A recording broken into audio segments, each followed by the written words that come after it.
발파할 때부터 좀 발파가 너무 컸어요. 창문도 흔들리고.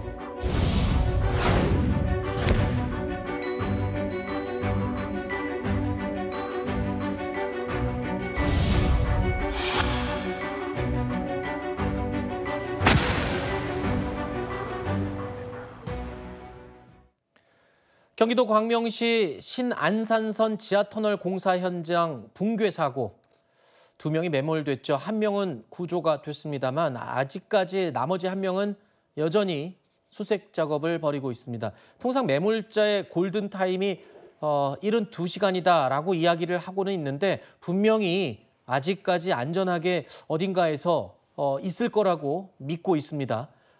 현재까지 사고 이후 69시간이 지났습니다. 빨리 실종자가 구조되기를 바라는 마음으로 이 내용 몇 가지 짚어보겠습니다. 오늘 수색이 나흘째입니다. 일단 구조 작업이 왜 이렇게 더딘 거죠? 일단 현장에 위험 요소가 많다 이런 판단이 있었기 때문에 수색을 중단했다가 재개하는 일이 이제 반복되고 있는 상황인데요.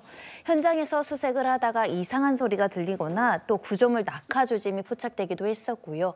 계속된 비로 집안이 좀 약화되면서 추가 붕괴 우려가 있어서 혹시라도 모를 추가 붕괴 가능성에 혹시 소방대원들이 여러 가지 이제 위험 요소가 있기 때문에 여러 가지를 검토 중에 있다라고 합니다. 일단은 이 토목 지질 전문가와 상황 관련해서 이 회의를 거쳐서 구조 작업을 재개했다라고도 알려지고 있고요. 특히 조명차를 동원해서 밤새 구조물을 제거하는 조치들이 이루어지고 있다고 합니다. 실제로 이 수색 작업을 재개한 이후에는 아스팔트를 제거하고 굴착 작업도 했다라고 전달하고 있고요. 아직 사고 현장에 그럼에도 불구하고 위험 요소가 있기 때문에 구조대원들의 안전까지 고려해서 수색 작업을 이어가고 있는 상황입니다. 네. 그러니까 화면으로 보셔도 대충 짐작하시겠지만 어떤 작은 부분이 무너져서 매몰된 게 아니라 워낙 광범위하고 깊이 이 매몰이 됐기 때문에 이게 그냥 단순한 수색이나 구조가 아니라고 합니다. 자, 일단 구조됐던 1명도 사고 13시간 만에 구조가 됐죠. 무려 지하 30m 지점에 고립돼 있었습니다. 다 됐어요, 이제. 걱정하지 마시고 정신 바싹 차리세요. 추워요?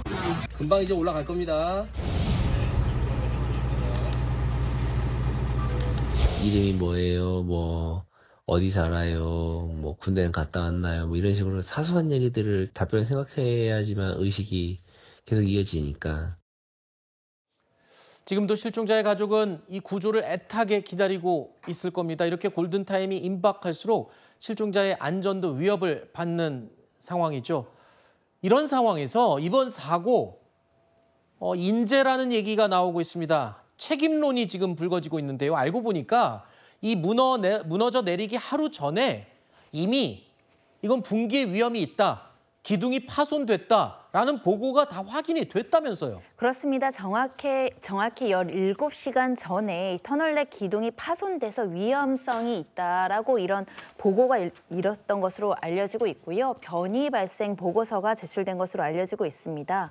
터널 좌측 측압에 의한 변이 발생으로 추정된다라고 이제 보고가 이뤄지자 이에 대한 그 보강 공사를 실시하는 와중에 이렇게 붕괴가 됐기 때문에 혹여라도 위험성을 감지하고 보강 공사 과정에서 이루어질 수 있는 붕괴에 대한 예측을 시사한 거 아니냐. 혹시 위험성에 대해서 축소 보고하는 과정에서 이런 인명 사태가 나오거나 여러 가지 매몰의 사건이 발생한 거 아니냐라는 지적이 따르고 있는 상황이고요. 그러니까 긴급 보강 작업은 필요하다면 할 수 있지만 안전성에 대한 대비 대책이 굉장히 부실했거나 혹은 굉장히 이런 그 붕괴 사고가 있었을 것을 대비해서 보강 실시를 했음에도 불구하고 이 부분이 좀 부실했기 때문에 인재이다. 이런 이야기가 나온 것이고요. 혹여라도 시행사 시공사 측에서 이런 관련된 보고에 대해서 축소해서 판단한 거 아니냐라는 지적도 따르고 있는데요. 네. 그럴 근거로는 이제 감사원에서 2년 전에 이 지역과 관련해서는 집안 상태가 매우 불량하다라는 지적이 있었다고 합니다. 매우 불량이라는 건 5등급으로 평가를 했다라는 건데요.